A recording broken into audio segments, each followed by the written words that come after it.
Everyone, welcome to my channel think mathematics. तो आज हम क्लास 10 का ट्राइंगल त्रिभुज चैप्टर करने जा रहे हैं, जो कि चैप्टर नंबर 6 है। ठीक है, पहले आता है कॉन्ग्रुएंट फिगर। ठीक है, सर्वांगसम चित्र या आकृतियां। ठीक है, क्या होती हैं ये? हमने क्लास 9th में पढ़ा है। Same shape and same size, मतलब समान आकार होना चाहिए तथा समान माप होना चाहिए। जैसे ये दोनों देखिए, ये दोनों वर्ग है ना, मतलब समान आकार है। ठीक, और समान माप, मतलब ए सेंटीमीटर का हमने बनाया है, तो यहाँ पे भी ए सेंटीमीटर का बना है। ठीक है, अब जैसे ये रहा, ये भी त्रिभुज, ये भी त्रिभुज। ठीक, ये जितने सेंटीमीटर का बना है उतने ही सेंटीमीटर का हमने इसको भी बनाया, तो ये सर्वांगसम आकृतियां हैं। ठीक है, अगर मान लो कि ये त्रिभुज है, ठीक है, और ये सर्कल हमने बना लिया, मतलब कि वृत्त, तो ये कभी भी नहीं होंगे क्योंकि इनके आकार समान नहीं है। ठीक है, अब आते हैं सिमिलर फिगर्स, जो हम क्लास 10th में करने जा रहे हैं अब। ठीक है, या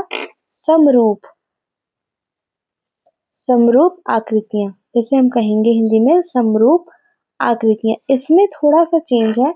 सेम शेप, मतलब शेप समान होना चाहिए, बट डिफरेंट साइज। ठीक है, मतलब साइज डिफरेंट हो सकता है, ठीक, लेकिन शेप हमेशा सेम होनी चाहिए, समान आकार, परंतु समान माप ना हो। ठीक है, समझ आई बात? तो ये सिमिलर फिगर्स का क्या है कि समरूप आकृतियां जिसमें समान आकार होना चाहिए और समान माप हो भी सकता है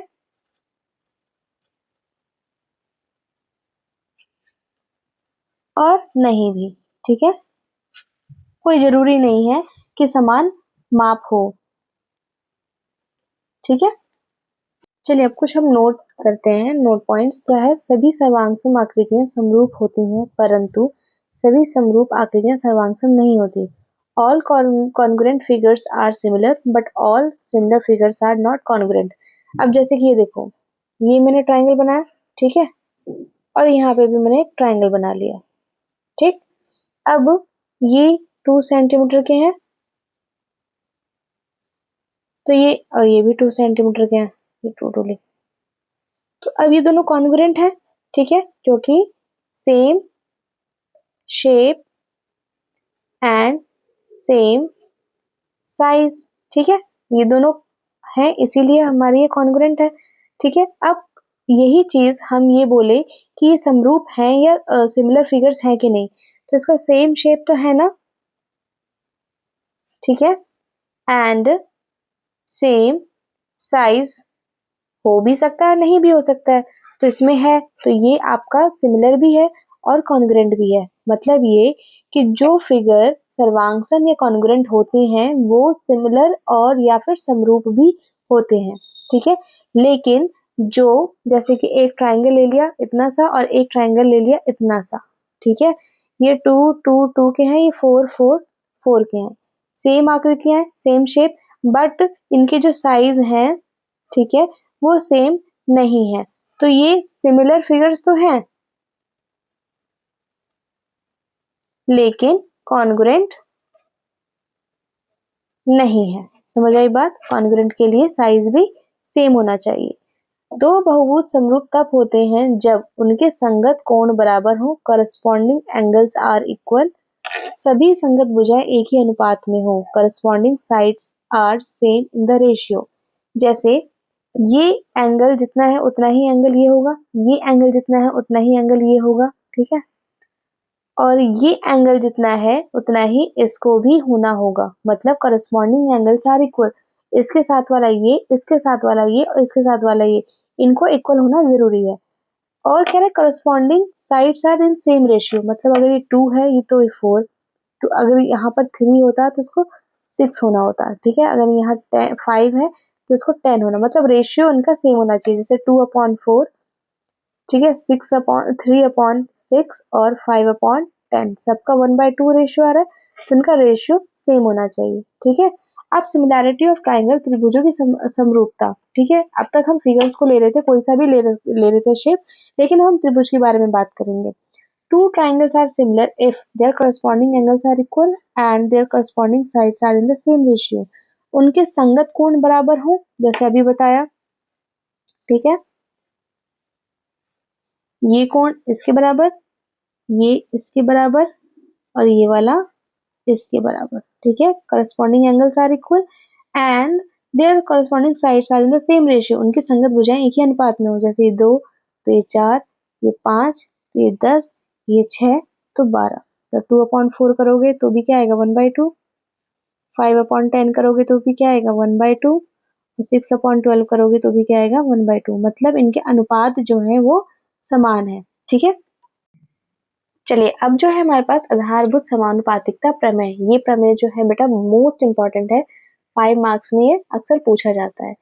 कहता है यदि किसी त्रिभुज की एक भुजा के समांतर अन्य दो भुजाओं को भिन्न भिन्न बिंदुओं पर प्रतिच्छेद करने के लिए एक रेखा खींची जाए तो ये अन्य दो भुजाओं को एक ही अनुपात में विभाजित हो जाती है, ठीक है। अब देखो जैसे यहाँ पे हम समझ लेते हैं डी और ई, ठीक है, साइड ए बी और ए सी लिया, ये किसी भी पॉइंट पर हमने इसको ले लिया है, ठीक। और इस तरीके से लिया है कि जो डीई है ना वो बीसी के पैरेलल है, ठीक। अगर डीई बीसी के पैरेलल होगी तो ये एडी अपॉन बीडी और एई अपॉन ईसी समान अनुपात में होंगे, ठीक। ये हमें ये प्रमेय कहता है। एग्जाम में आपको स्टेट एंड प्रूफ करने के लिए आएगा, मतलब ये कि आपको ये लिखना भी है प्रमेय कहता क्या है और उसको सिद्ध भी करना है, ठीक है ना। तो सिद्ध क्या करना है, AD upon BD DB and AE upon EC. रचना क्या है, आपने ई एन एडी पे एक लंब डाला है और डी एम एई पर एक लंब डाला है और बीई को भी मिला दिया हमने और डीसी को भी मिला दिया, ठीक है ना। अब उत्पत्ति हम करते हैं कि हम रचना करेंगे कैसे। तो आपको पता है कि एरिया त्रिभुज, किसी भी त्रिभुज का क्षेत्रफल, तो हमने एडीई उठाया, ठीक है। क्या होगा 1/2 आधार गुना लंब, ठीक है। ये होता है हमारा त्रिभुज का क्षेत्रफल। तो अब इसको हम एक बार लिख लेते हैं आराम से, त्रिभुज A D E equal to 1/2, ठीक है। अब ये लंब क्या है, हम पहले ई एन लेते हैं, ठीक है। और लंब किस पे पड़ रहा है, एडी पर, तो यहाँ एडी आ जाएगा। एरिया, अब दोबारा हम क्या लेंगे, ये वाला त्रिभुज लेंगे, ठीक ना। अब बी डी ई ले लिया तो ये भी आ जाएगा 1/2। लंब जो है वो त्रिभुज के बाहर भी हो सकता है, तो इस वाले त्रिभुज का लंब जो है हम ई एन को लेंगे, ई एन और बेस क्या आएगा बी डी, ठीक है ना। अब इन दोनों को हम एक बार भाग करके लिख देते हैं।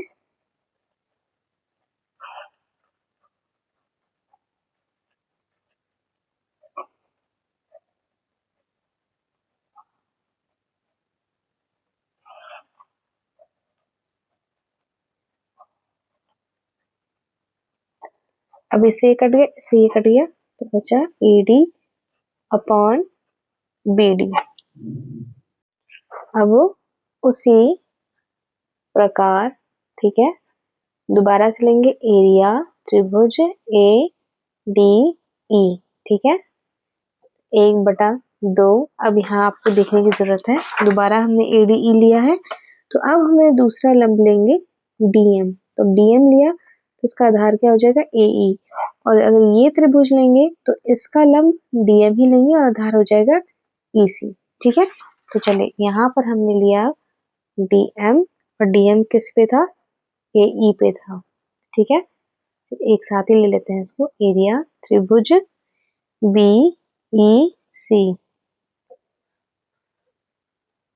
1/2 डी एम इंटू ई सी, इससे ये कट गया, इससे ये कट गया, तो आ गया हमारे पास ए ई अपॉन ई सी। इसको हमने मान लिया समीकरण 2, ठीक है।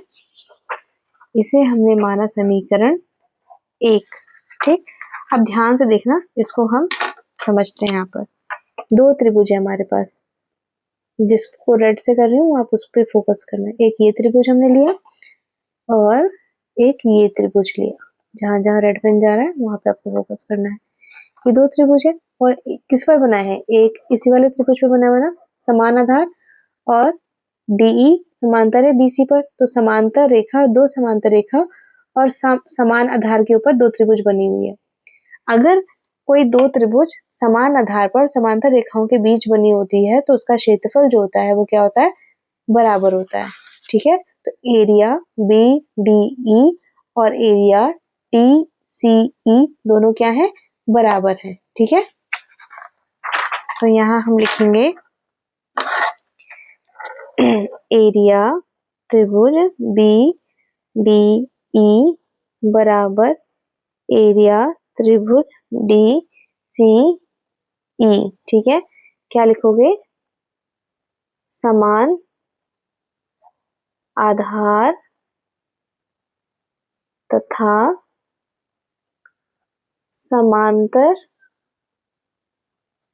रेखाओं के बीच त्रिभुज क्षेत्रफल बराबर होता है। ठीक है,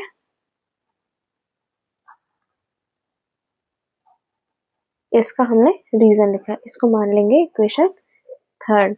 तो अब यहाँ ध्यान से देखना है, हमने पहले लिया त्रिभुज यहाँ पर एरिया ADE BDE। ठीक है, यहाँ लिया एरिया त्रिभुज ADE और BEC और हम कह रहे हैं कि BDE और DCE जो है ये क्या है, दोनों बराबर है।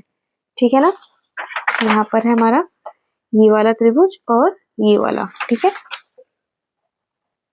और ये दोनों त्रिभुज हमने बराबर बता दिया। तो समीकरण 1, 2 तथा 3 से, ठीक है ना, AE बटे में EC और AD बटे में BD बराबर होगा। चलिए अब एग्जाम्पल नंबर हम 1 सॉल्व करते हैं। If a line intersect sides AB and AC of triangle ABC at D and E, ठीक है, respectively is parallel to BC, prove that AD upon AB is equal to AE upon AC। यदि कोई रेखा AB त्रिभुज ABC की भुजाओं AB और AC को क्रमशः D और E पर प्रतिच्छेद करे तथा भुजा BC के समांतर हो तो सिद्ध करें AD अपॉन AB है और AE अपॉन AC है। ठीक है, तो सबसे पहले, ठीक है, आपको क्या दिया हुआ है, DE पैरेलल किसके है, BC के। ठीक है, अब जैसे ही पैरेलल दे रखा है तो अब आप क्या करोगे, ठीक है, AD अपॉन BD, ठीक है, equal to AE upon EC। ठीक है, ठीक है, BPT, ठीक है, BPT द्वारा, ठीक है, या BPT, ठीक है, आप लिखेंगे बेसिक प्रोपोर्शनलिटी थ्योरम, आप ऐसे शॉर्ट में लिखेंगे, इसका मतलब यही है। ठीक है, अब आप क्या करें कि इसको ना आप रिवर्स कर दीजिए, तो BD अपॉन AD लिख दिया हमने और यहाँ पर EC अपॉन AE लिख दिया। ठीक है, ये हम कर सकते हैं। ठीक, दोनों तरफ, ठीक है, दोनों तरफ एक जोड़ने पर, by adding 1 on both side, तो BD upon AD plus 1 equal to EC upon AE plus 1। ठीक है, अब आपको एलसीएम लेना आता है ना, तो क्या हो जाएगा, BD अपॉन AD। ठीक है, अब ये क्रॉस करोगे तो यहाँ प्लस AD। ठीक है, और यहाँ पर EC प्लस AE, यहाँ पे भी एलसीएम लेके किया है, यहाँ क्या आ जाएगा, AE। अब ध्यान से देखो, BD प्लस AD क्या बन गया, AB। ठीक है, ये हमने प्लस किया AB अपॉन AD और ये AC अपॉन AE। ठीक है, अब इसको आप रिवर्स कर दोगे तो AD अपॉन AB आ जाएगा और AE अपॉन AC आ जाएगा। एग्जाम्पल नंबर 2, बेटा ये भी बहुत इंपॉर्टेंट है, एग्जाम में देखा गया है। ABCD ट्रेपेजियम, ठीक है, with AB parallel to DC, मतलब AB पैरेलल है DC के। E and F are the midpoints on non-parallel sides AD and BC, मतलब E और जो F है ये मिड पॉइंट्स हैं AD के और BC के। ठीक है, respectively, such that EF is parallel to AB, मतलब EF इसके पैरेलल है। ठीक है, show that AE upon ED and BF upon FC।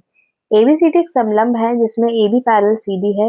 असमांतर भुजा AD और BC पर क्रमशः बिंदु E और F इस प्रकार स्थित है कि भुजा AB EF AB के समांतर है, दर्शाइए। तो देखो पहले ABCD, ठीक है, क्या दे रखा है, एक समलंब मतलब कि ट्रेपेजियम, ठीक है, त्रिभुज है। तो इसमें क्या होगा, AB किसके पैरेलल है, CD के, और आपको दिया हुआ क्या है कि AB पैरेलल किसके, EF के, ठीक है, ये आपको दिया है, ठीक। तो अब इन दोनों को देखा जाए तो AB पैरेलल हो गया CD के और AB पैरेलल हो गया EF के, ये तीनों चीज आपस में पैरेलल हो गई, ठीक है। अब क्या करना है, हमें इसको सिद्ध करने के लिए एक रचना करनी होगी, ठीक है। रचना क्या करेंगे कि A तथा C को मिलाया, ठीक है, ठीक है, A और C को हम क्या करेंगे, ज्वाइन करेंगे, ठीक। ये कट कर रहा है O पे, ठीक है। अब क्या करना है, ठीक है, अब दर्शाना क्या है, दर्शाना है कि AE ED के अपॉन BF अपॉन FC, ठीक है। चलिए अब यहाँ पर आपने जो दिया है वगैरह सारी चीज लिख ली।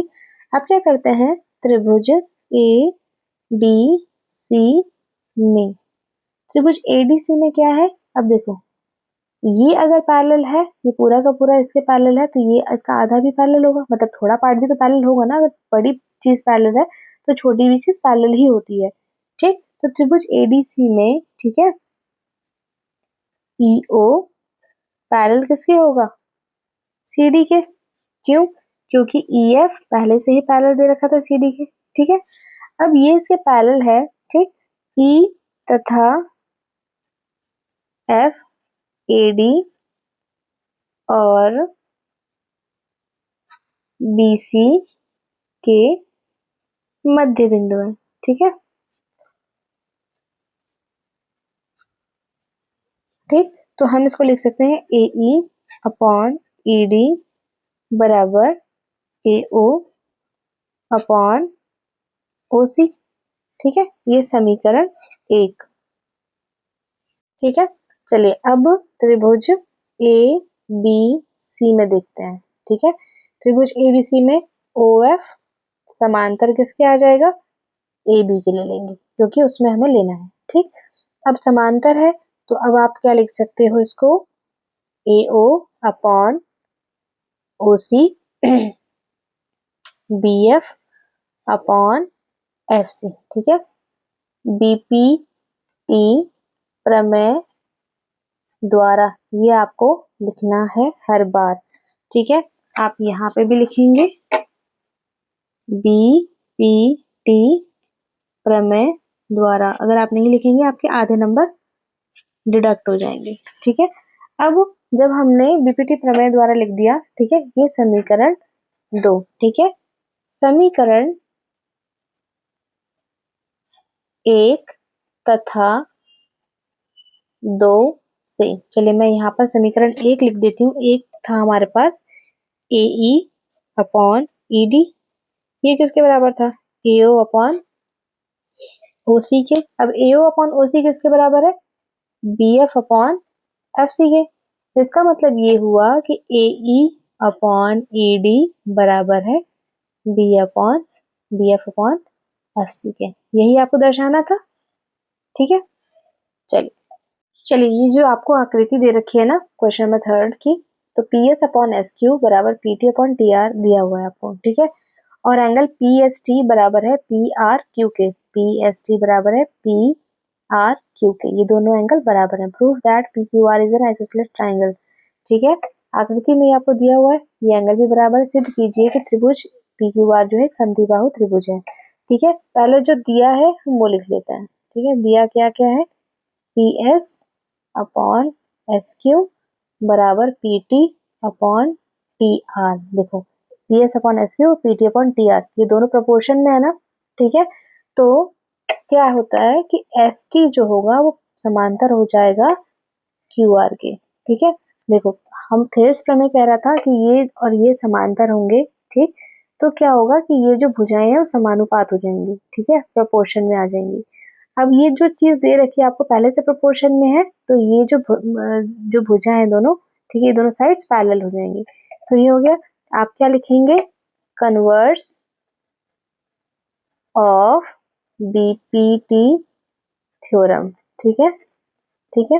यहाँ पर बीपीटी प्रमेय के विपरीत